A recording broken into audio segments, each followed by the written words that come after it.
بسم الله الرحمن الرحيم. ألف لام ميم. ذلك الكتاب لا ريب فيه هدى للمتقين الذين يؤمنون بالغيب ويقيمون الصلاة ومما رزقناهم ينفقون والذين يؤمنون بما أنزل إليك وما أنزل من قبلك وبالآخرة هم يوقنون أولئك على هدى من ربهم وأولئك هم المفلحون. إن الذين كفروا سواء عليهم أنذرتهم أم لم تنذرهم لا يؤمنون ختم الله على قلوبهم وعلى سمعهم وعلى أبصارهم غشاوة ولهم عذاب عظيم. ومن الناس من يقول آمنا بالله وباليوم الآخر وما هم بمؤمنين يخادعون الله والذين آمنوا وما يخدعون إلا أنفسهم وما يشعرون. في قلوبهم مرض فزادهم الله مرضا ولهم عذاب أليم بما كانوا يكذبون.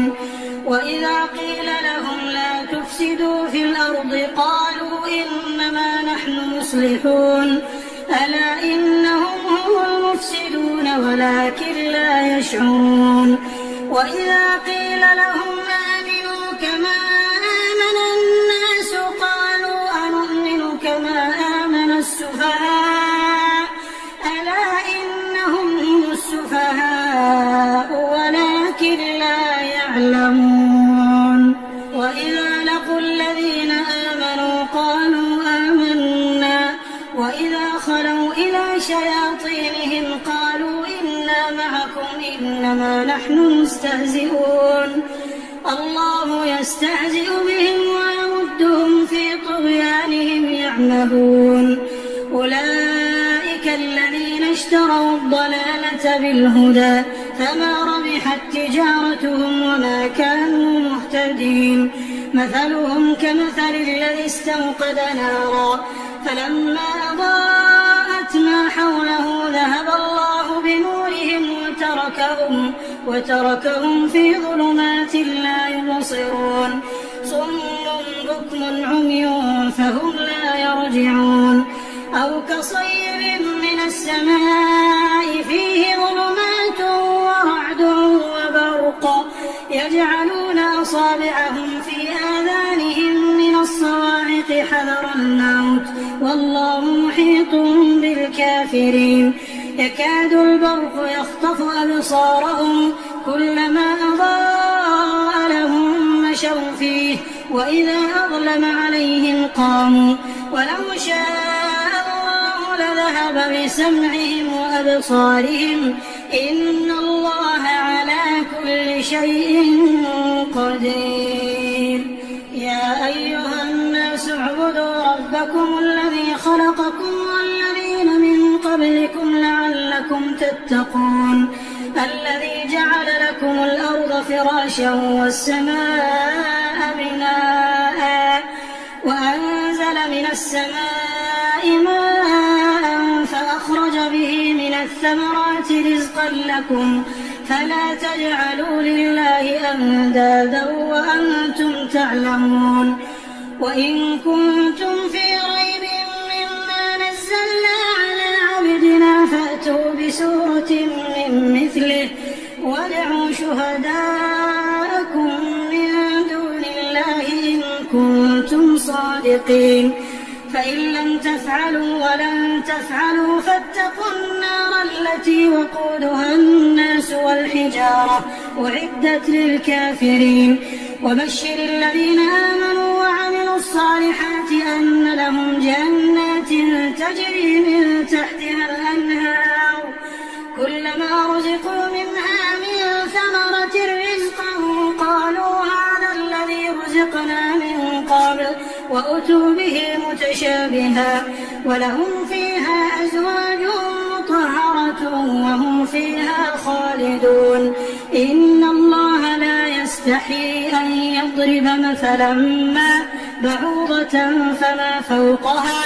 فأما الذين آمنوا فيعلمون أنه الحق من ربهم وأما الذين كفروا فيقولون ماذا أراد الله بهذا مثلا يضل به كثيرا ويهدي به كثيرا وما يضل به إلا الفاسقين الذين ينقضون عهد الله من بعد ميثاقه ويقطعون ما أمر الله به أن يوصل ويفسدون في الأرض أولئك هم الخاسرون كيف تكفرون بالله وكنتم أمواتا فأحياكم ثم يميتكم ثم يحييكم ثم إليه ترجعون هو الذي خلق لكم ما في الأرض جميعا ثم استوى إلى السماء فسواهن 7 سماوات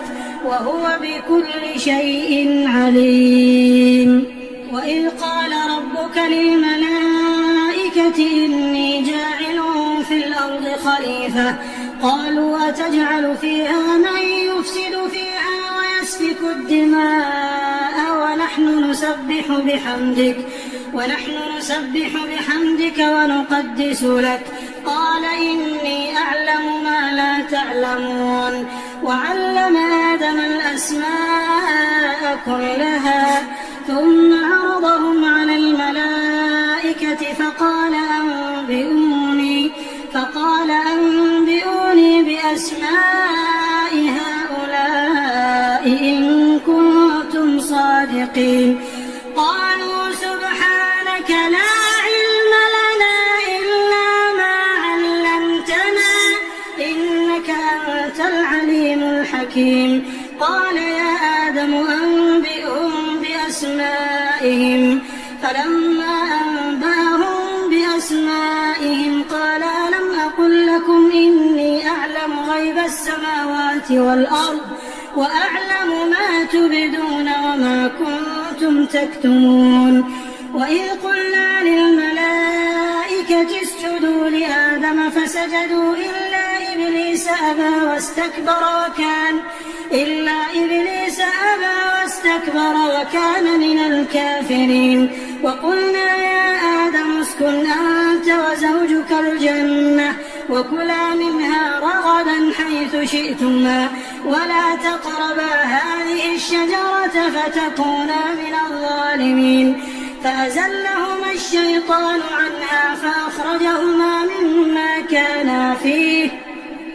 وقلنا اهبطوا بعضكم لبعض عدو ولكم في الأرض مستقر ومتاع إلى حين فتلقى آدم من ربه كلمات فتاب عليه إنه هو التواب الرحيم قلنا اهبطوا منها جميعا فإما يأتينكم مني هدى فمن تبع هداي فلا خوف عليهم ولا هم يحزنون والذين كفروا وكذبوا بآياتنا أولئك أصحاب النار هم فيها خالدون يا بني إسرائيل اذكروا نعمتي التي أنعمت عليكم وأوفوا بعهدي أوف بعهدكم وإياي فارهبون وآمنوا بما أنزلت مصدقا لما معكم ولا تكونوا أول كافر به ولا تشتروا بآياتي ثمنا قليلا وإياي فاتقون ولا تلبسوا الحق بالباطل وتكتموا الحق وأنتم تعلمون وأقيموا الصلاة وآتوا الزكاة واركعوا مع الراكعين أتأمرون الناس بالبر وتنسون أنفسكم وأنتم تتلون الكتاب أفلا تعقلون واستعينوا بالصبر والصلاة وإنها لكبيرة إلا على الخاشعين الذين يظنون يظنون أنهم ملاقو ربهم وأنهم إليه راجعون. يا بني إسرائيل اذكروا نعمتي التي أنعمت عليكم وأني فضلتكم على العالمين. واتقوا يوما لا تجزي نفس عن نفس شيئا ولا يقبل منها شفاعة ولا يؤخذ منها عدل ولا هم ينصرون. وإذ نجيناكم من آل فرعون يسومونكم سوء العذاب يذبحون أبناءكم ويستحيون نساءكم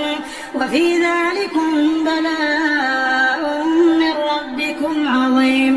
وإذ فرقنا بكم البحر فأنجيناكم وأغرقنا آل فرعون وأنتم تنظرون. وإذ واعدنا موسى 40 ليلة ثم اتخذتم العجل من بعده وأنتم ظالمون ثم عفونا عنكم من بعد ذلك لعلكم تشكرون. وإذ آتينا موسى الكتاب والفرقان لعلكم تهتدون. وإذ قال موسى لقومه يا قوم إنكم ظلمتم أنفسكم باتخاذكم العجل فتوبوا إلى بارئكم فاقتلوا أنفسكم ذلكم خير لكم عند بارئكم فتاب عليكم إنه هو التواب الرحيم.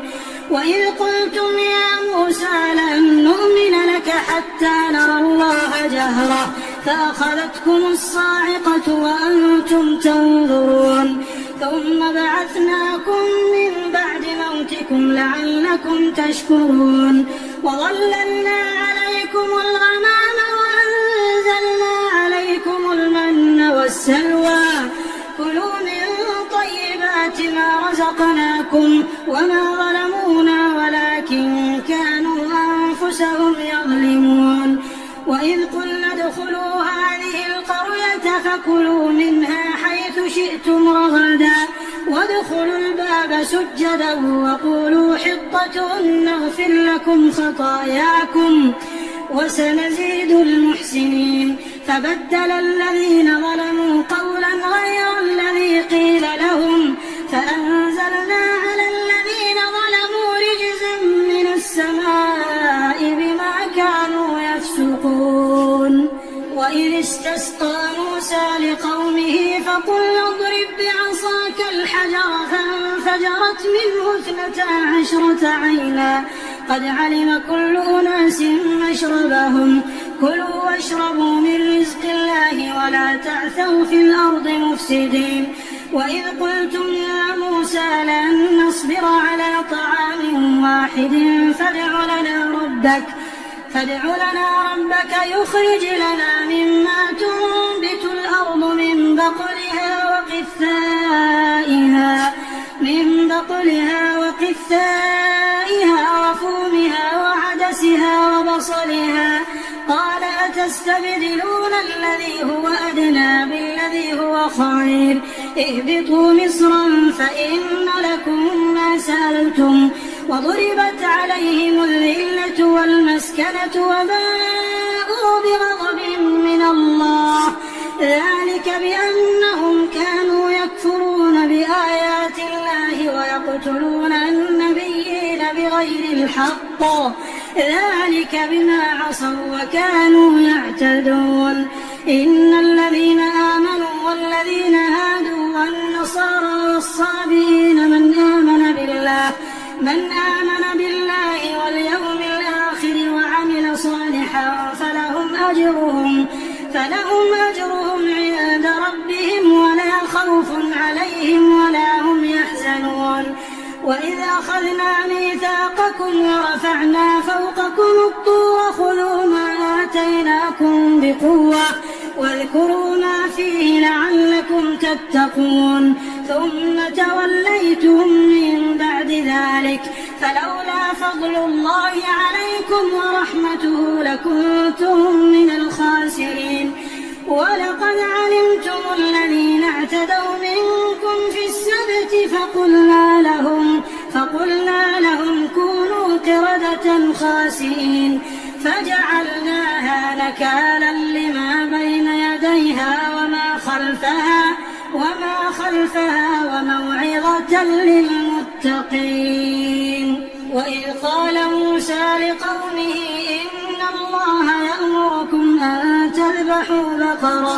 قالوا أتتخذنا هزوا قال أعوذ بالله أن أكون من الجاهلين. قالوا ادع لنا ربك يبين لنا ما هي قال إنه يقول إنها بقرة لا فارض ولا بكر عوان بين ذلك فافعلوا ما تؤمرون. قالوا ادع لنا ربك يبين لنا ما لونها قال إنه يقول إنها بقرة صفراء فاقع لونها تسر الناظرين.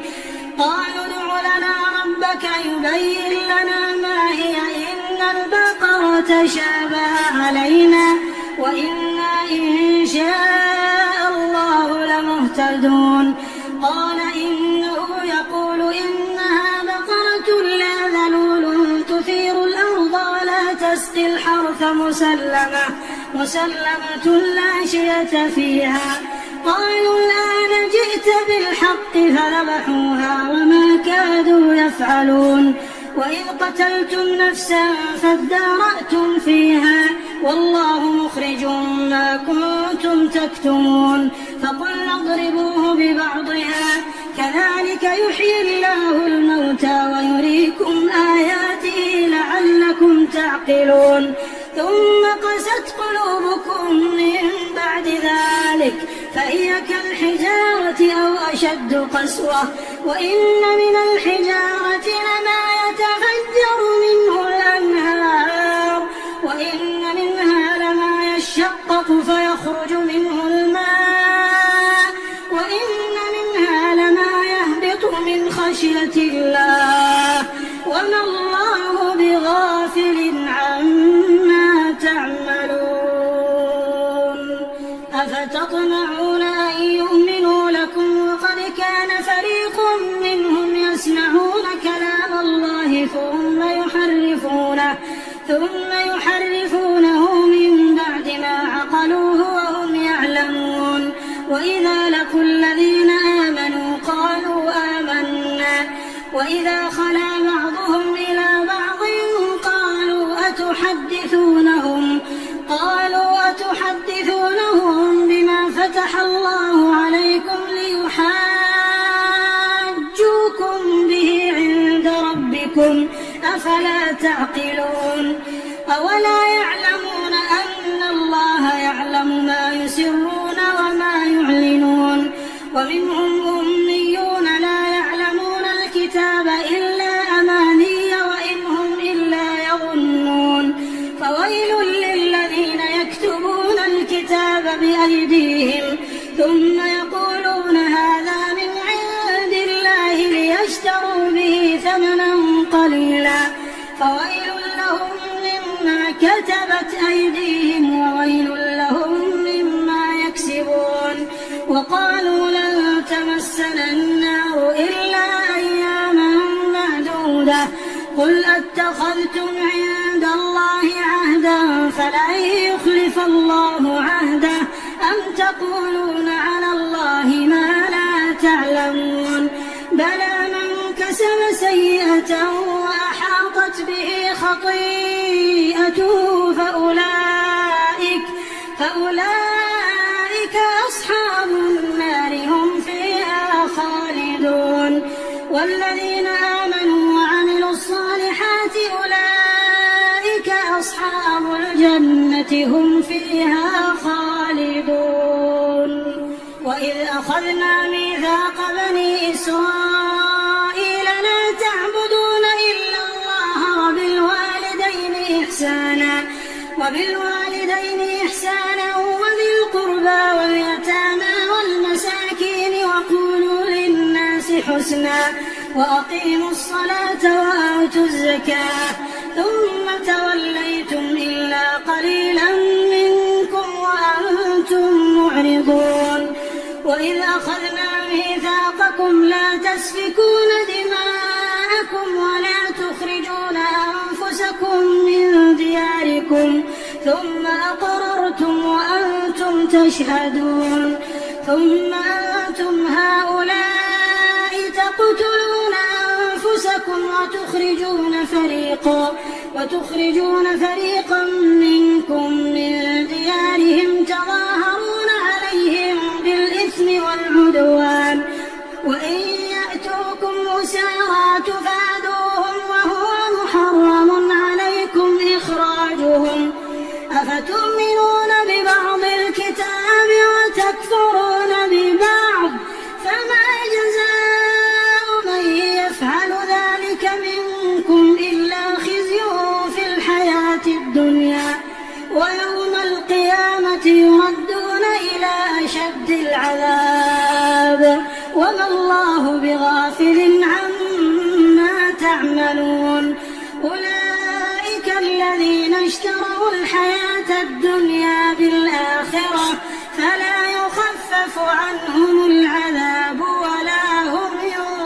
ينصرون ولقد آتينا موسى الكتاب وقفينا من بعده بالرسل وآتينا عيسى ابن مريم البينات وأيدناه بروح القدس أفكلما جاءكم رسول بما لا تهوى أنفسكم استكبرتم ففريقا كذبتم وفريقا تقتلون وقالوا قلوبنا غلف بل لعنهم الله بكفرهم فقليلا ما يؤمنون ولما جاءهم كتاب من عند الله مصدق لما معهم وكانوا من قبل يستفتحون على الذين كفروا فلما جاءهم ما عرفوا كفروا به فلعنة الله على الكافرين بئس ما اشتروا به أنفسهم أن يكفروا بما أنزل الله بغيا أن ينزل الله من فضله على من يشاء من عباده فباءوا بغضب على غضب وللكافرين عذاب مهين وإذا قيل لهم آمنوا بما أنزل الله قالوا نؤمن بما أنزل علينا ويكفرون بما وراءه وهو الحق مصدقا لما معهم قل فلم تقتلون أنبياء الله من قبل إن كنتم مؤمنين ولقد جاءكم موسى بالبينات ثم اتخذتم العجل من بعده وأنتم ظالمون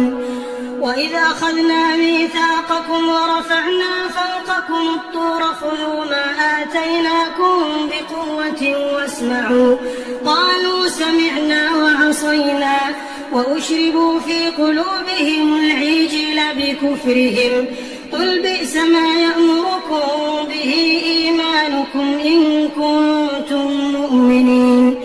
قل إن كانت لكم الدار الآخرة عند الله خالصة من دون الناس فتمنوا الموت إن كنتم صادقين ولن يتمنوه أبدا بما قدمت أيديهم والله عليم بالظالمين ولتجدنهم أحرص الناس على حياة ومن الذين أشركوا يود أحدهم لو يعمر 1000 سنة وما هو بمزحزحه من العذاب أن يعمر والله بصير بما يعملون قل من كان عدوا لجبريل فإنه نزله على قلبك بإذن الله مصدقا لما بين يديه وهدى وبشرى للمؤمنين من كان عدوا لله وملائكته ورسله وجبريل وميكال فإن الله عدو للكافرين الكافرين ولقد أنزلنا إليك آيات بينات وما يكفر بها إلا الفاسقون أوكلما عاهدوا عهدا نبذه فريق منهم بل أكثرهم لا يؤمنون ولما جاءهم رسول من عند الله مصدق لما معهم نبذ فريق من الذين أوتوا الكتاب كتاب الله وراء ظهورهم كأنهم لا يعلمون واتبعوا ما تتلو الشياطين على ملك سليمان وما كفر سليمان ولكن الشياطين كفروا يعلمون الناس السحر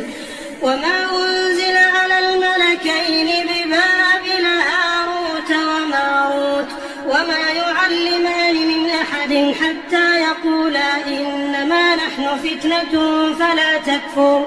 فيتعلمون منهما ما يفرقون به بين المرء وزوجه وما هم بضارين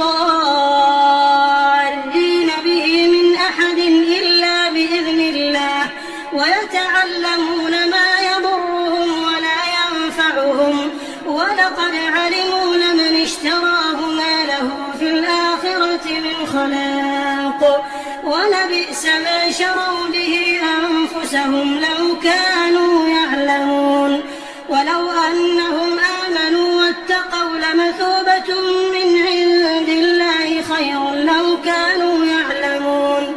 يا أيها الذين آمنوا لا تقولوا راعنا وقولوا انظرنا واسمعوا وللكافرين عذاب أليم ما يود الذين كفروا من أهل الكتاب ولا المشركين أن ينزل عليكم من خير من ربكم والله يختص برحمته من يشاء والله ذو الفضل العظيم ما ننسخ من آية أو ننسها نأت بخير منها أو مثلها ألم تعلم أن الله على كل شيء قدير ألم تعلم أن الله له ملك السماوات والأرض وما لكم من دون الله من ولي ولا نصير أم تريدون أن تسألوا رسولكم كما سئل موسى من قبل ومن يتبدل الكفر بالإيمان فقد ضل سواء السبيل ود كثير من أهل الكتاب لو يردونكم من بعد إيمانكم كفارا حسدا من عند أنفسهم من بعد ما تبين لهم الحق فاعفوا واصفحوا حتى يأتي الله بأمره إن الله على كل شيء قدير وأقيموا الصلاة وآتوا الزكاة وما تقدموا لأنفسكم من خير تجدوه عند الله إن الله بما تعملون بصير وقالوا لن يدخل الجنة إلا من كان هودا أو نصارى تلك أمانيهم قل هاتوا برهانكم إن كنتم صادقين بلى من أسلم وجهه لله وهو محسن فله أجره عند ربه ولا خوف عليهم ولا هم يحزنون وقالت اليهود ليست النصارى على شيء وهم يتلون الكتاب كذلك قال الذين لا يعلمون مثل قولهم فالله يحكم بينهم يوم القيامة فيما كانوا فيه يختلفون ومن أظلم ممن منع مساجد الله أن يذكر فيها اسمه وسعى في خرابها أولئك ما كان لهم أن يدخلوها إلا خائفين لهم لهم في الدنيا خزي ولهم في الآخرة عذاب عظيم. ولله المشرق والمغرب فأينما تولوا فثم وجه الله إن الله واسع عليم. وقالوا اتخذ الله ولدا سبحانه بل له ما في السماوات والأرض كل له قانتون بديع السماوات والأرض وإذا قضى أمرا فإنما يقول له كن فيكون. وقال الذين لا يعلمون لولا يكلمنا الله أو تأتينا آية كذلك قال الذين من قبلهم مثل قولهم تشابهت قلوبهم قد بينا الآيات لقوم يوقنون. إنا أرسلناك بالحق بشيرا ونذيرا ولا تسأل عن أصحاب الجحيم. ولن ترضى عنك اليهود ولا النصارى حتى تتبع ملتهم قل إن هدى الله هو الهدى ولئن اتبعت أهواءهم بعد الذي جاءك من العلم ما لك من الله من ولي ولا نصير. الذين آتيناهم الكتاب يتلونه حق تلاوته أولئك يؤمنون به ومن يكفر به فأولئك هم الخاسرون. يا بني إسرائيل اذكروا نعمتي التي أنعمت عليكم وأني فضلتكم على العالمين. واتقوا يوما لا تجزي نفس عن نفس شيئا ولا يقبل منها عدل ولا تنفعها شفاعة ولا هم ينصرون. وإذ ابتلى إبراهيم ربه بكلمات فأتمهم قال إني جاعلك للناس إماما قال ومن ذريتي قال لا ينال عهد الظالمين. وإذ جعلنا البيت مثابة للناس وأمنا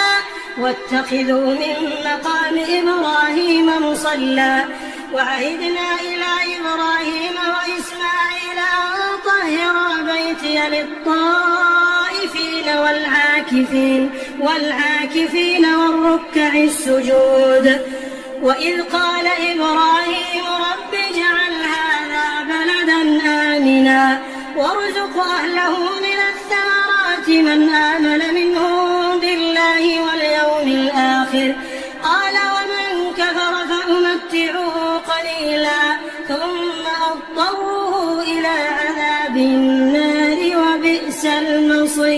المصير. وإذ يرفع إبراهيم القواعد من البيت وإسماعيل ربنا تقبل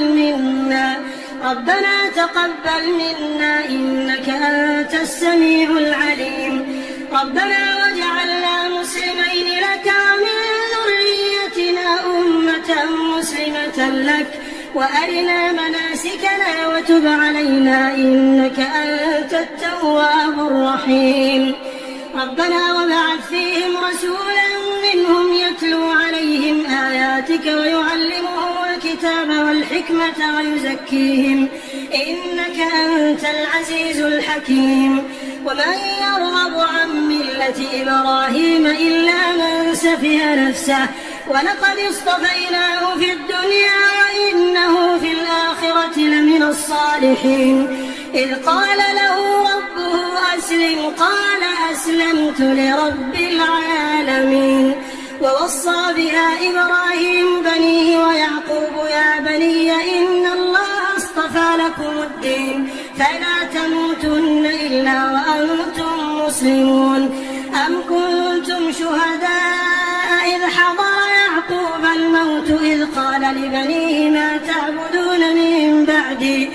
قالوا نعبد إلهك وإله آبائك إبراهيم وإسماعيل وإسحاق إلها واحدا ونحن له مسلمون. تلك أمة قد خلت لها ما كسبت ولكم ما كسبتم ولا تسألون عما كانوا يعملون. وقالوا كونوا هودا أو نصارى تهتدوا قل بل ملة إبراهيم حنيفا وما كان من المشركين. قولوا آمنا بالله وما أنزل إلينا وما أنزل إلى إبراهيم وإسماعيل وإسحاق ويعقوب والأسباط وما أوتي موسى وعيسى وما أوتي النبيون من ربهم لا نفرق بين أحد منهم ونحن له مسلمون. فإن آمنوا بمثل ما آمنتم به فقد اهتدوا وإن تولوا فإنما هم في شقاق فسيكفيكهم الله وهو السميع العليم. صبغة الله ومن أحسن من الله صبغة ونحن له عابدون. قل أتحاجوننا في الله وهو ربنا وربكم ولنا أعمالنا ولكم أعمالكم ونحن له مخلصون. أم تقولون إن إبراهيم وإسماعيل وإسحاق ويعقوب والأسباط كانوا هودا أو نصارى قل أنتم أعلم أم الله ومن أظلم ممن كتم شهادة عنده من الله وما الله بغافل عما تعملون. تلك أمة قد خلت لها ما كسبت ولكم ما كسبتم ولا تسألون عما كانوا يعملون. سيقول السفهاء من الناس ما ولاهم عن قبلتهم التي كانوا عليها قل لله المشرق والمغرب يهدي من يشاء إلى صراط مستقيم. وكذلك جعلناكم أمة وسطا لتكونوا شهداء على الناس ويكون الرسول عليكم شهيدا. وما جعلنا القبلة التي كنت عليها إلا لنعلم من يتبع الرسول ممن ينقلب على عقبيه وإن كانت لكبيرة إلا على الذين هدى الله وما كان الله ليضيع إيمانكم إن الله بالناس لرؤوف رحيم. قد نرى تقلب وجهك في السماء فلنولينك قبلة ترضاها فول وجهك شطر المسجد الحرام وحيث ما كنتم فولوا وجوهكم شطره وإن الذين أوتوا الكتاب ليعلمون أنه الحق من ربهم وما الله بغافل عما يعملون. ولئن أتيت الذين أوتوا الكتاب بكل آية ما تبعوا قبلتك وما أنت بتابع قبلتهم وما بعضهم بتابع قبلة بعض ولئن اتبعت أهواءهم من بعد ما جاءك من العلم إنك إذا لمن الظالمين. الذين آتيناهم الكتاب يعرفونه كما يعرفون أبناءهم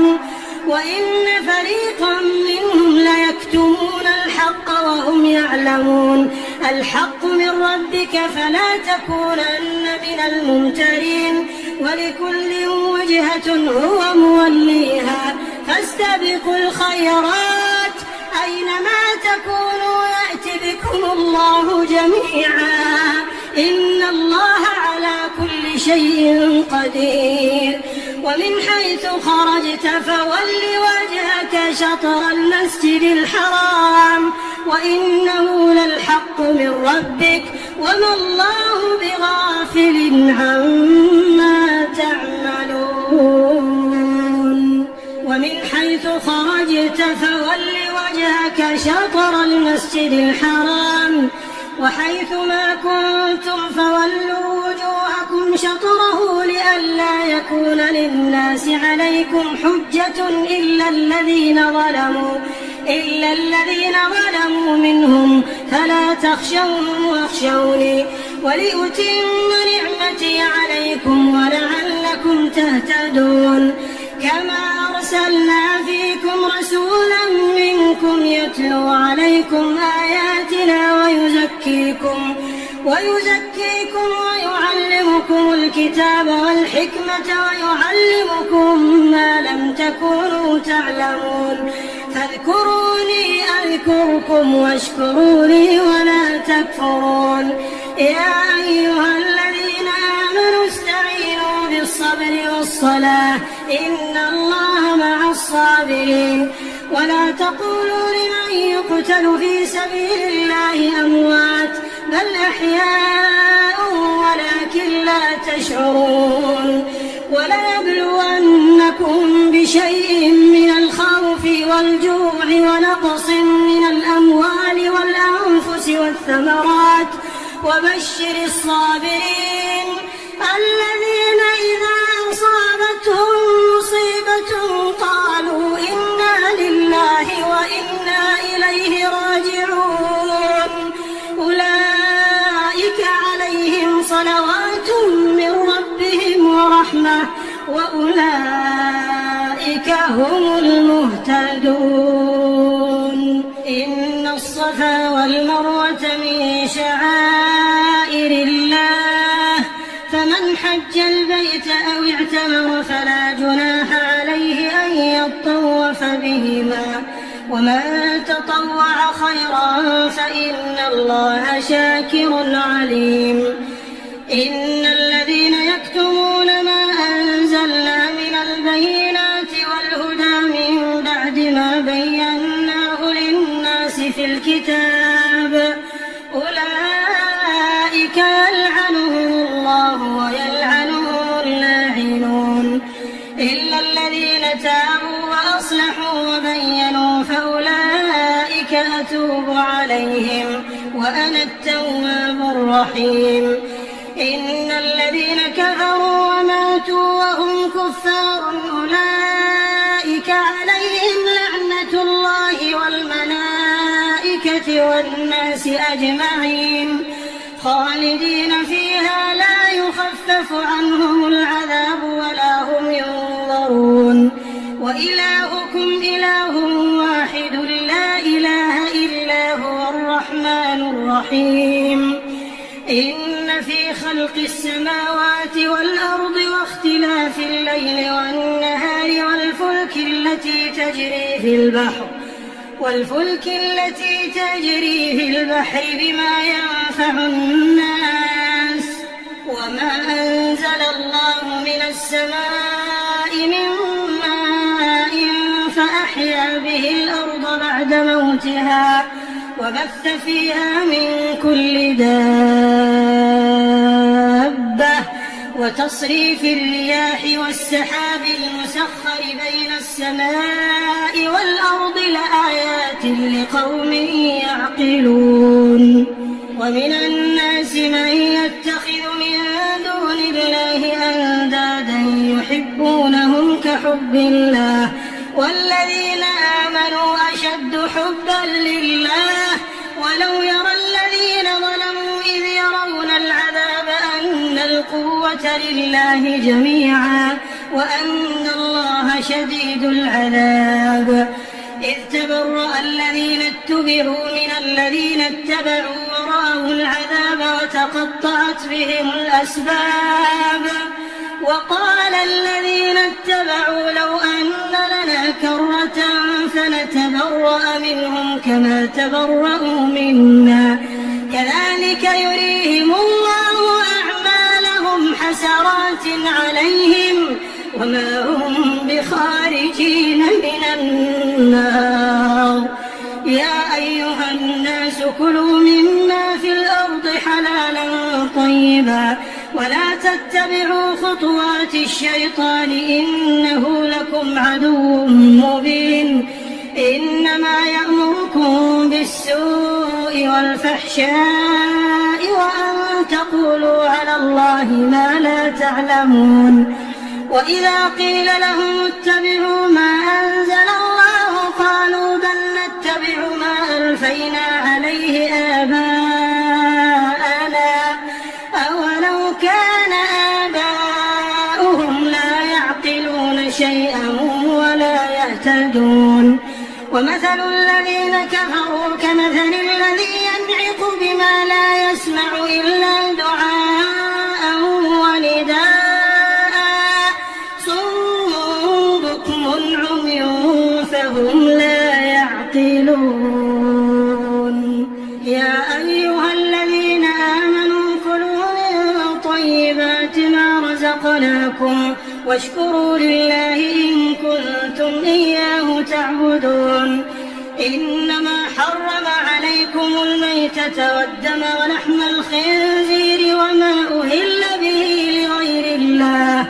فمن اضطر غير باغ ولا عاد فلا إثم عليه إن الله غفور رحيم. إن الذين يكتمون ما أنزل الله من الكتاب ويشترون به ثمنا قليلا أولئك ما يأكلون في بطونهم إلا النار ولا يكلمهم الله يوم القيامة ولا يزكيهم ولهم عذاب أليم. أولئك الذين اشتروا الضلالة بالهدى والعذاب بالمغفرة فما أصبرهم على النار ذلك بأن الله نزل الكتاب بالحق وإن الذين اختلفوا في الكتاب لفي شقاق بعيد. ليس البر أن تولوا وجوهكم قبل المشرق والمغرب ولكن البر من آمن بالله واليوم الآخر والملائكة والكتاب والنبيين وآتى المال على حبه ذوي القربى واليتامى والمساكين وابن السبيل والسائلين وفي الرقاب وأقام الصلاة وآتى الزكاة والموفون بعهدهم إذا عاهدوا والصابرين في البأساء والضراء وحين البأس أولئك الذين صدقوا وأولئك هم المتقون. يا أيها الذين آمنوا كتب عليكم القصاص في القتلى الحر بالحر والعبد بالعبد والأنثى بالأنثى فمن عفي له من أخيه شيء فاتباع بالمعروف وأداء إليه بإحسان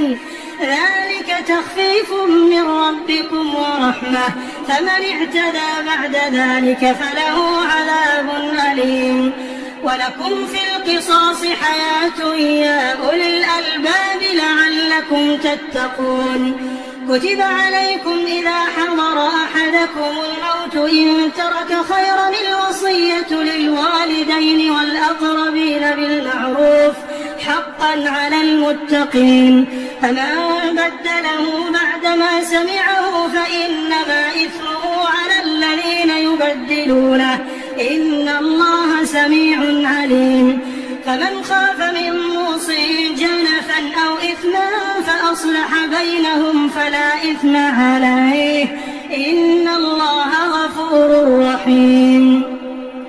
يا أيها الذين آمنوا كتب عليكم الصيام كما كتب على الذين من قبلكم لعلكم تتقون أياما معدودات فمن كان منكم مريضا أو على سفر فعدة من أيام أخر وعلى الذين يطيقونه فدية طعام مسكين فمن تطوع خيرا فهو خير له وأن تصوموا خير لكم إن كنتم تعلمون. شهر رمضان الذي أنزل فيه القرآن هدى للناس للناس وبينات من الهدى والفرقان، فمن شهد منكم الشهر فليصم، ومن كان مريضا أو على سفر فعدة من أيام أخر، يريد الله بكم اليسر ولا يريد بكم العسر، ولتكملوا العدة ولتكبروا الله على ما هداكم ولعلكم تشكرون. وإذا سألك عبادي عني فإني قريب أجيب دعوة الداع إذا دعان، فليستجيبوا لي وليؤمنوا بي لعلهم يرشدون.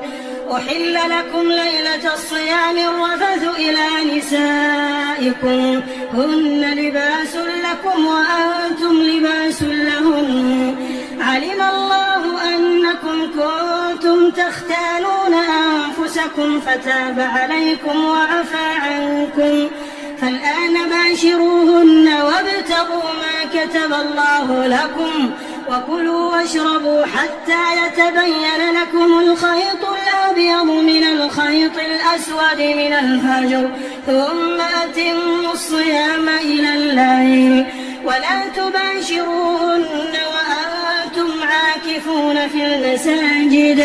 تلك حدود الله فلا تقربوها، كذلك يبين الله آياته للناس لعلهم يتقون. ولا تأكلوا أموالكم بينكم بالباطل وتدلوا بها إلى الحكام لتأكلوا فريقا من أموال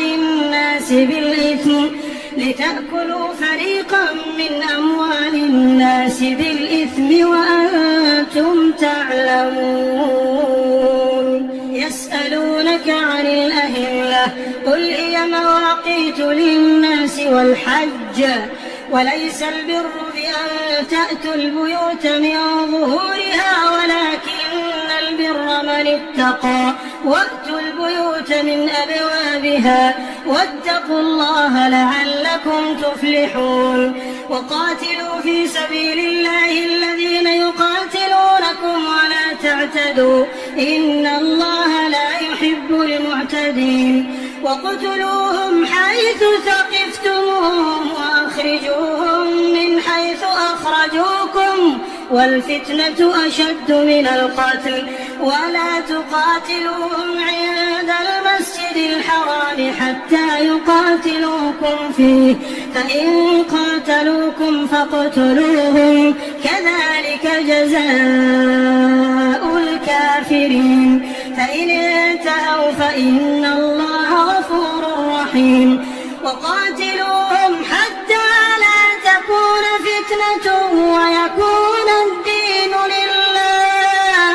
فإن انتهوا فلا عدوان إلا على الظالمين. الشهر الحرام بالشهر الحرام والحرمات قصاص، فمن اعتدى عليكم فاعتدوا عليه بمثل ما اعتدى عليكم، واتقوا الله واعلموا أن الله مع المتقين. وأنفقوا في سبيل الله ولا تلقوا بأيديكم إلى التهلكة، وأحسنوا إن الله يحب المحسنين. وأتموا الحج والعمرة لله، فإن أحصرتم فما استيسر من الهدي، ولا تحلقوا رؤوسكم حتى يبلغ الهدي محله، فمن كان منكم مريضا أو به أذى من رأسه ففدية من صيام أو صدقة أو نسك، فإذا أمنتم فمن تمتع بالعمرة إلى الحج فما استيسر من الهدي، فمن لم يجد فصيام 3 أيام في الحج و7 إذا رجعتم، تلك 10 كاملة، ذلك لمن لم يكن أهله حاضر المسجد الحرام. واتقوا الله واعلموا أن الله شديد العقاب. الحج أشهر معلومات، فمن فرض فيهن الحج فلا رفث ولا فسوق ولا جدال الجدال في الحج وما تفعلوا من خير يعلمه الله وتزودوا فإن خير الزاد التقوى واتقون يا أولي الألباب ليس عليكم جناح أن تبتغوا فضلا من ربكم فإذا أفضتم من عرفات فاذكروا الله عند المشعر الحرام واذكروه كما هداكم وإن كنتم من قبله لمن الضالين ثم أفيضوا من حيث أفاض الناس واستغفروا الله إن الله غفور رحيم فإذا قضيتم مناسككم فاذكروا الله كذكركم آباءكم أو أشد ذكرا فمن الناس من يقول ربنا آتنا في الدنيا وما له في الآخرة من خلاق ومنهم من يقول ربنا آتنا في الدنيا حسنة وفي الآخرة حسنة وقنا عذاب النار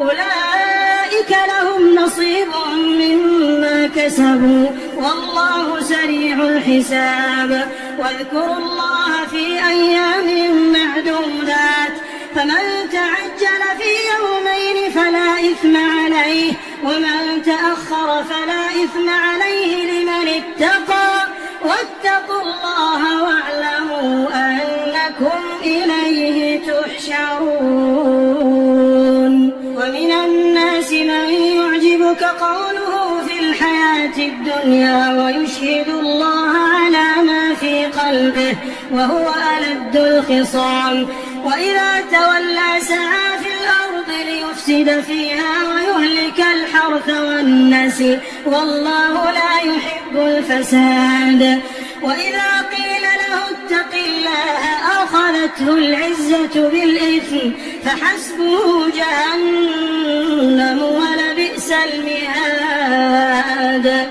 ومن الناس من يشري نفسه ابتغاء مرضات الله والله رؤوف بالعباد يا أيها الذين آمنوا ادخلوا في السلم كافة ولا تتبعوا خطوات الشيطان إنه لكم عدو مبين فإن زللتم من بعد ما جاءتكم البينات فاعلموا أن الله عزيز حكيم هل ينظرون إلا أن يأتيهم الله في ظلل من الغمام والملائكة وقضي الأمر وإلى الله ترجع الأمور سل بني إسرائيل كم آتيناهم من آية بينة ومن يبدل نعمة الله من بعد ما جاءته فإن الله شديد العقاب زين للذين كفروا الحياة الدنيا ويسخرون من الذين آمنوا والذين اتقوا فوقهم يوم القيامة والله يرزق من يشاء بغير حساب كان الناس أمة واحدة فبعث الله النبيين مبشرين ومنذرين وأنزل معهم الكتاب بالحق ليحكم بين الناس فيما اختلفوا فيه وما اختلف فيه إلا الذين أوتوه من بعد ما جاءتهم البينات بغيا بينهم فهدى الله الذين آمنوا لما اختلفوا فيه من الحق بإذنه والله يهدي من يشاء إلى صراط مستقيم أم حسبتم أن تدخلوا الجنة ولما يأتكم مثل الذين خلوا من قبلكم مستهم البأساء والضراء وزلزلوا حتى يقول الرسول والذين آمنوا معه متى نصر الله ألا إن نصر الله قريب يسألونك ماذا ينفقون قل ما أنفقتم من خير فللوالدين والأقربين واليتامى والمساكين وابن السبيل وما تفعلوا من خير فإن الله به عليم كتب عليكم القتال وهو كره لكم وعسى أن تكرهوا شيئا وهو خير لكم وعسى أن تحبوا شيئا وهو شر لكم والله يعلم وأنتم لا تعلمون يسألونك عن الشهر الحرام قتال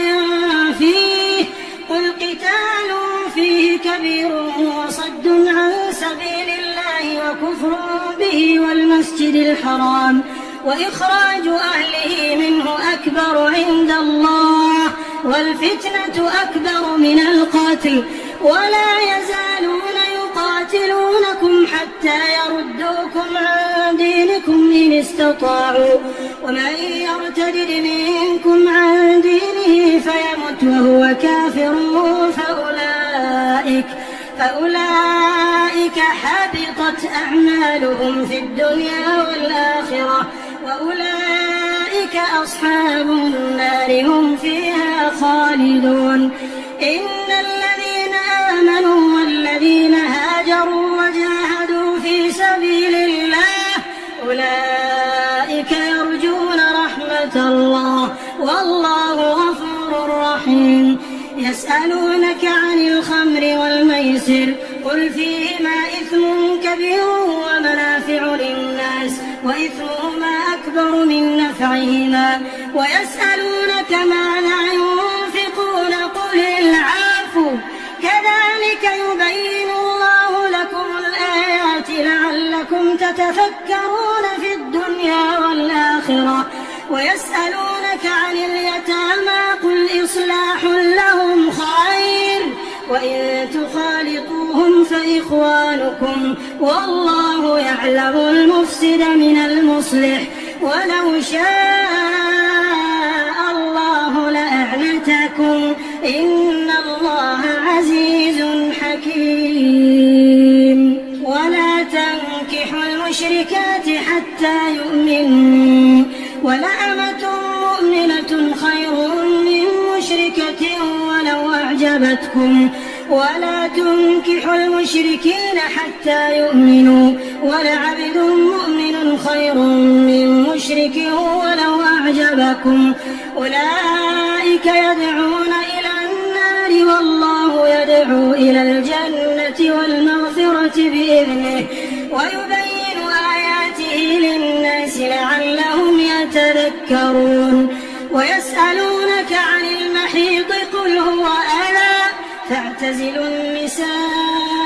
في المحيض ولا تقربوهن حتى يطهرن فإذا تطهرن فأتوهن من حيث أمركم الله إن الله يحب التوابين ويحب المتطهرين نساؤكم حرث لكم فأتوا حرثكم أنى شئتم وقدموا لأنفسكم واتقوا الله واعلموا أنكم ملاقوه وبشر المؤمنين ولا تجعلوا الله عرضة لأيمانكم أن تبروا وتتقوا وتصلحوا بين الناس والله سميع عليم لا يؤاخذكم الله باللغو في أيمانكم ولكن يؤاخذكم بما كسبت قلوبكم والله غفور حليم للذين يؤلون من نسائهم تربص 4 أشهر فإن فاءوا فإن الله غفور رحيم وإن عزموا الطلاق فإن الله سميع عليم والمطلقات يتربصن بأنفسهن 3 قروء ولا يحل لهن أن يكتمن ما خلق الله في أرحامهن إن كن يؤمن بالله واليوم الآخر وبعولتهن أحق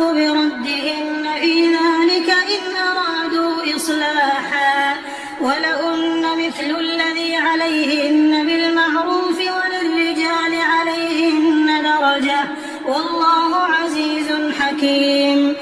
الطلاق مرتان فإمساك بمعروف أو تسريح بإحسان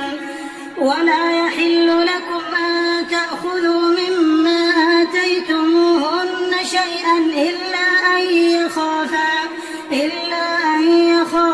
ألا يقيما حدود الله،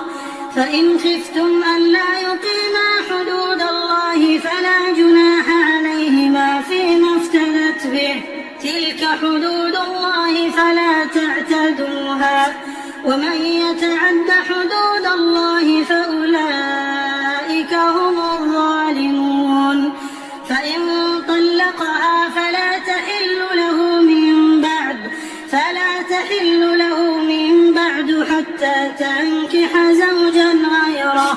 فإن طلقها فلا جناح عليهما أن يتراجعا إن ظنا أن يقيما حدود الله، وتلك حدود الله يبينها لقوم يعلمون. وإذا طلقتم النساء فبلغن أجلهن فأمسكوهن بمعروف أو سرحوهن بمعروف، ولا تمسكوهن ضرارا لتعتدوا، ومن يفعل ذلك فقد ظلم نفسه. ولا تتخذوا آيات الله هزوا، واذكروا نعمة الله عليكم وما أنزل عليكم من الكتاب والحكمة يعظكم به، واتقوا الله واعلموا أن الله بكل شيء عليم. وإذا طلقتم النساء فبلغن أجلهن فلا تعضلوهن أن ينكحن أزواجهن إذا تراضوا بينهم بالمعروف، ذلك يوعظ به من كان منكم يؤمن بالله واليوم الآخر، ذلكم أزكى لكم وأطهر، والله يعلم وأنتم لا تعلمون. والوالدات يرضعن أولادهن حولين كاملين لمن أراد أن يتم الرضاعة، وعلى المولود له رزقهن وكسوتهن بالمعروف، لا تكلف نفس إلا وسعها، لا تضار والدة بولدها ولا مولود له بولده، وعلى الوارث مثل ذلك، فإن أرادا فصالا عن تراض منهما وتشاور فلا جناح عليهما. وإن أردتم أن تسترضعوا أولادكم فلا جناح عليكم إذا سلمتم ما آتيتم بالمعروف، واتقوا الله واعلموا أن الله بما تعملون بصير. والذين يتوفون منكم ويذرون أزواجا يتربصن بأنفسهن 4 أشهر و10، فإذا بلغن أجلهن فلا جناح عليكم فيما فعلن في أنفسهن بالمعروف، والله بما تعملون خبير. ولا جناح عليكم فيما عرضتم به من خطبة النساء أو أكننتم في أنفسكم، علم الله أنكم ستذكرونهن ولكن لا تواعدوهن سرا إلا أن تقولوا قولا معروفا، ولا تعزموا عقدة النكاح حتى يبلغ الكتاب أجله، واعلموا أن الله يعلم ما في أنفسكم فاحذروه، واعلموا أن الله غفور حليم. لا جناح عليكم إن طلقتم النساء ما لم تمسوهن أو تفرضوا لهن فريضة، ومتعوهن على الموسع قدره وعلى المقتر قدره ومتاعا بالمعروف حقا على المحسنين. وإن طلقتموهن من قبل أن تمسوهن وقد فرضتم لهن فريضة فنصف ما فرضتم إلا أن يعفون أو يعفو الذي بيده عقدة النكاح وأن تعفوا أقرب للتقوى ولا تنسوا الفضل بينكم إن الله بما تعملون بصير. حافظوا على الصلوات والصلاة الوسطى وقوموا لله قانتين. فإن خفتم فرجالا أو ركبانا فإذا أمنتم فاذكروا الله كما علمكم ما لم تكونوا تعلمون. والذين يتوفون منكم ويذرون أزواجا وصية لأزواجهم متاعا إلى الحول غير إخراج فإن خرجن فلا جناح عليكم فيما فعلن في أنفسهن من معروف والله عزيز حكيم. وللمطلقات متاع بالمعروف حقا على المتقين كذلك يبين الله لكم آياته لعلكم تعقلون. ألم تر إلى الذين خرجوا من ديارهم وهم ألوف حذر الموت فقال لهم الله موتوا ثم أحياهم إن الله لذو فضل على الناس ولكن أكثر الناس لا يشكرون. وقاتلوا في سبيل الله واعلموا أن الله سميع عليم. من الذي يقرض الله قرضا حسنا فيضاعفه له أضعافا كثيرة والله يقبض ويبسط وإليه ترجعون. ألم تر إلى الملأ من بني إسرائيل من بعد موسى إذ قالوا لنبي له ابعث لنا ملكا نقاتل في سبيل الله قال هل عسيتم إن كتب عليكم القتال ألا تقاتلوا قالوا وما لنا ألا نقاتل في سبيل الله وقد أخرجنا من ديارنا وأبنائنا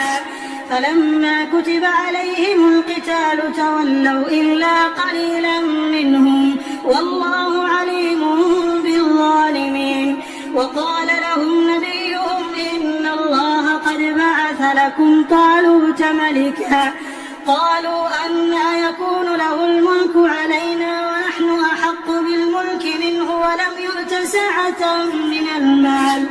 قال إن الله اصطفاه عليكم وزاده بسطة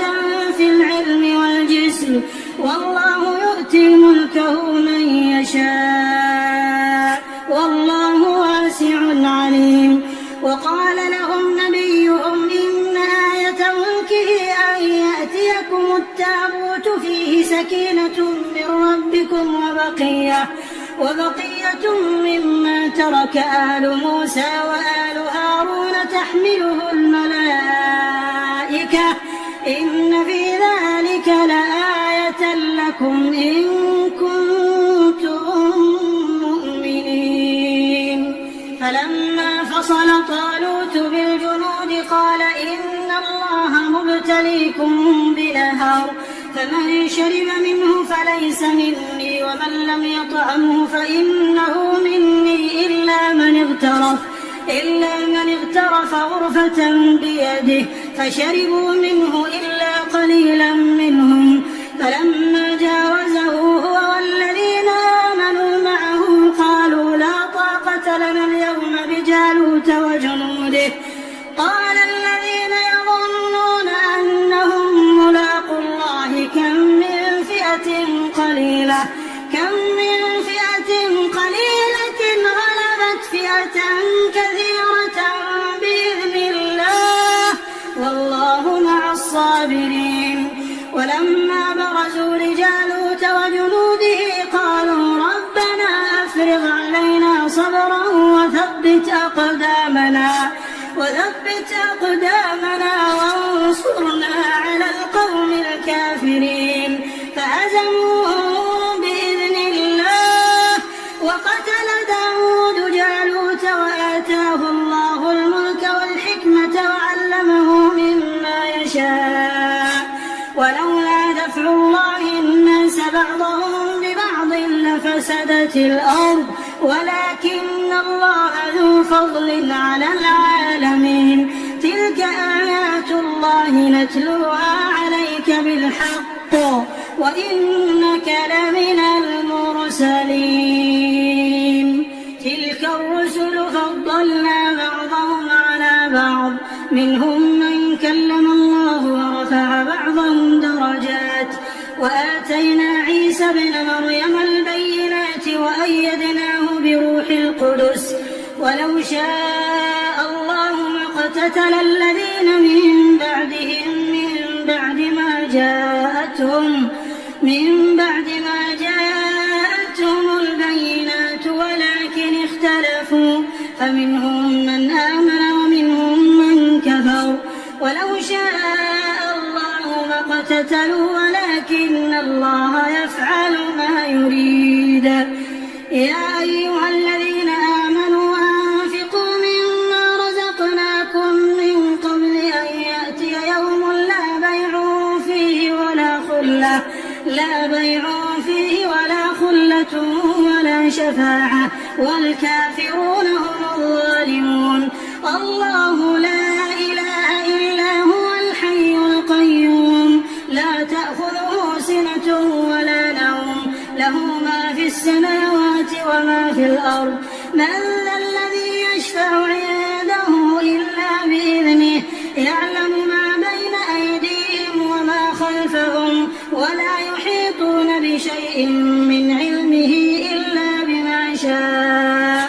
وسع كرسيه السماوات والأرض ولا يؤوده حفظهما وهو العلي العظيم. لا إكراه في الدين قد تبين الرشد من الغي فمن يكفر بالطاغوت ويؤمن بالله فقد استمسك بالعروة الوثقى لا انفصام لها والله سميع عليم.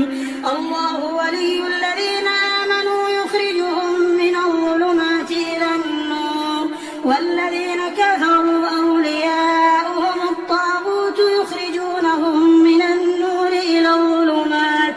أولئك أصحاب النار هم فيها خالدون. ألم تر إلى الذي حاج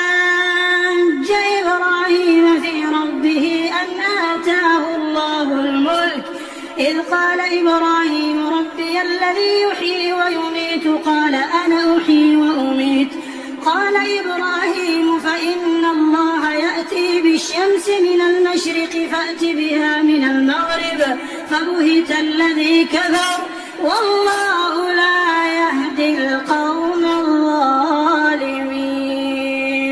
أو كالذي مر على قرية وهي خاوية على عروشها قال أنى يحيي هذه الله بعد موتها فأماته الله 100 عام ثم بعثه قال كم لبثت قال لبثت يوما أو بعض يوم قال بل لبثت 100 عام فانظر إلى طعامك وشرابك لم يتسنه وانظر إلى حمارك ولنجعلك آية للناس وانظر إلى العظام كيف ننشزها ثم نكسوها لحما فلما تبين له قال أعلم أن الله على كل شيء قدير.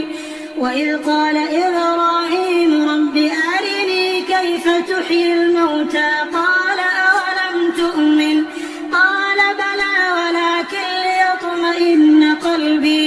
قال فخذ 4 من الطير فصرهن إليك ثم اجعل على كل جبل منهن جزءا ثم ادعهن يأتينك سعيا واعلم أن الله عزيز حكيم. مثل الذين ينفقون أموالهم في سبيل الله كمثل حبة أنبتت 7 سنابل في كل سنبلة 100 حبة والله يضاعف لمن يشاء والله واسع عليم. الذين ينفقون أموالهم في سبيل الله ثم لا يتبعون ما أنفقوا منا ولا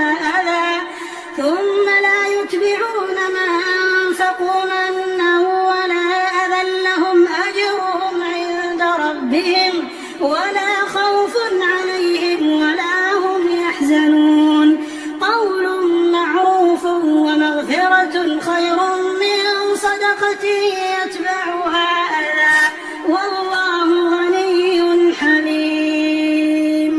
يا أيها الذين آمنوا لا تبطلوا صدقاتكم بالمن والأذى كالذي ينفق ماله رئاء الناس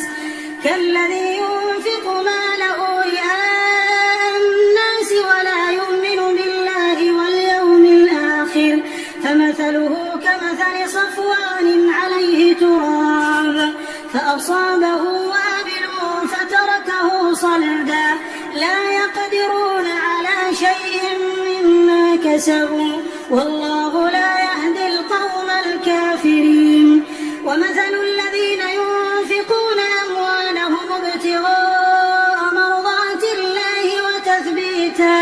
وتثبيتا من أنفسهم كمثل جنة بربوة أصابها وابل فآتت أكلها ضعفين فإن لم يصبها وابل فطل والله بما تعملون بصير.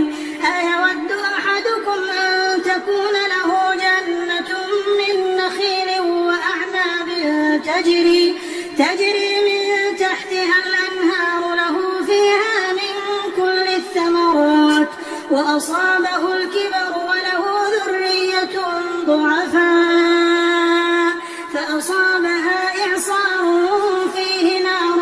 فاحترقت كذلك يبين الله لكم الآيات لعلكم تتفكرون.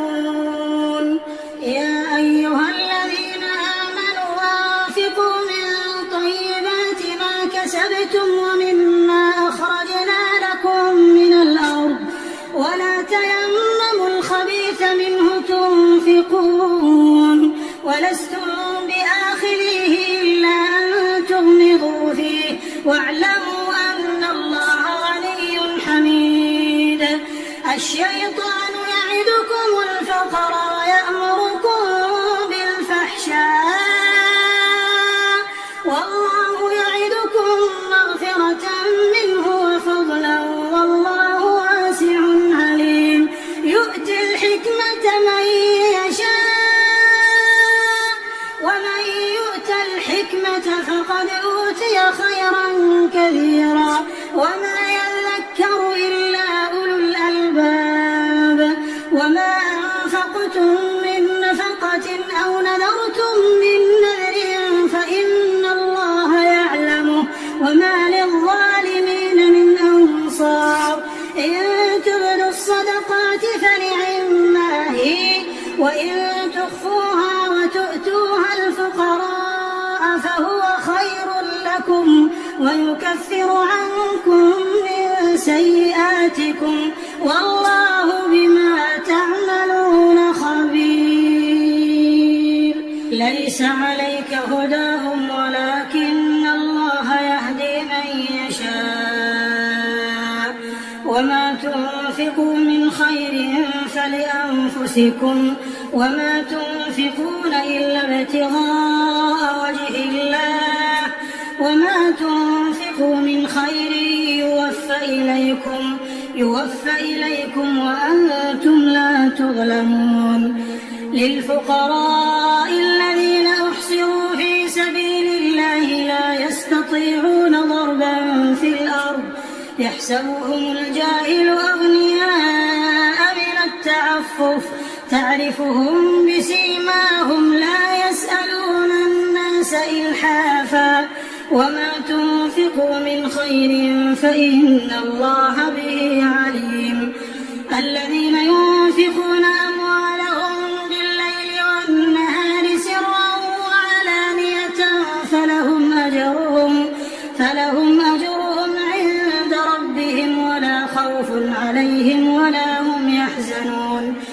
الذين يأكلون الربا لا يقومون إلا كما يقوم الذي يتخبطه الشيطان من المس ذلك بأنهم قالوا إنما البيع مثل الربا وأحل الله البيع وحرم الربا فمن جاءه موعظة من ربه فانتهى فله ما سلف وأمره إلى الله ومن عاد فأولئك أصحاب النار هم فيها خالدون يمحق الله الربا ويربي الصدقات والله لا يحب كل كفار أثيم إن الذين آمنوا وعملوا الصالحات وأقاموا الصلاة وآتوا الزكاة لهم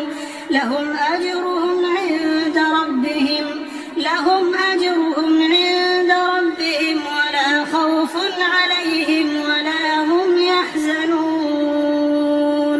يا أيها الذين آمنوا اتقوا الله وذروا ما بقي من الربا إن كنتم مؤمنين فإن لم تفعلوا فأذنوا بحرب من الله ورسوله وإن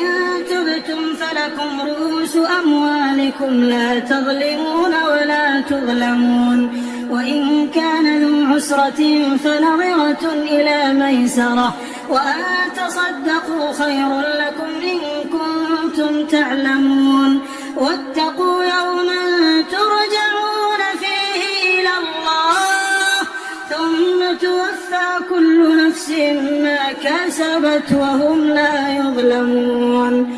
يا أيها الذين آمنوا إذا تداينتم بدين إلى أجل مسمى فاكتبوه وليكتب بينكم كاتب بالعدل ولا يأب كاتب أن يكتب كما علمه الله فليكتب وليملل الذي عليه الحق وليتق الله ربه ولا يبخس منه شيئا فإن كان الذي عليه الحق سفيها أو ضعيفا أو لا يستطيع أن يمل هو فليملل وليه بالعدل واستشهدوا شهيدين من رجالكم فإن لم يكونا رجلين فرجل وامرأتان ممن ترضون من الشهداء أن تضل إحداهما فتذكر إحداهما الأخرى ولا يأبى الشهداء إذا ما دعوا ولا تسأموا أن تكتبوه صغيرا أو كبيرا إلى أجله ذلكم أقسط عند الله وأقوم للشهادة وأدنى ألا ترتابوا إلا أن تكون تجارة حاضرة تديرونها بينكم فليس عليكم جناح ألا تكتبوها وأشهدوا إذا تبايعتم ولا يضار كاتب ولا شهيد وإن تفعلوا فإنه فسوق بكم واتقوا الله ويعلمكم الله والله بكل شيء عليم وإن كنتم على سفر ولم تجدوا كاتبا فرهان مقبوضة فإن أمن بعضكم بعضا فليؤدي الذي اؤتمن أمانته وليتق الله ربه ولا تكتموا الشهادة ومن يكتمها فإنه آثم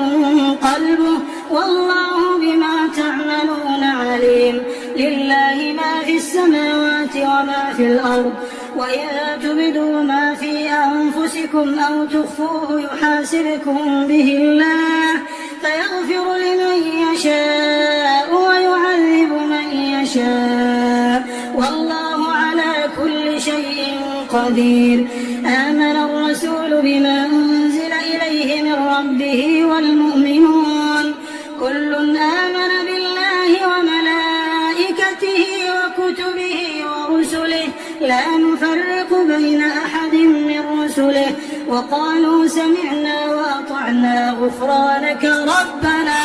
وإليك المصير. لا يكلف الله نفسا إلا وسعها، لها ما كسبت وعليها ما اكتسبت. ربنا لا تؤاخذنا إن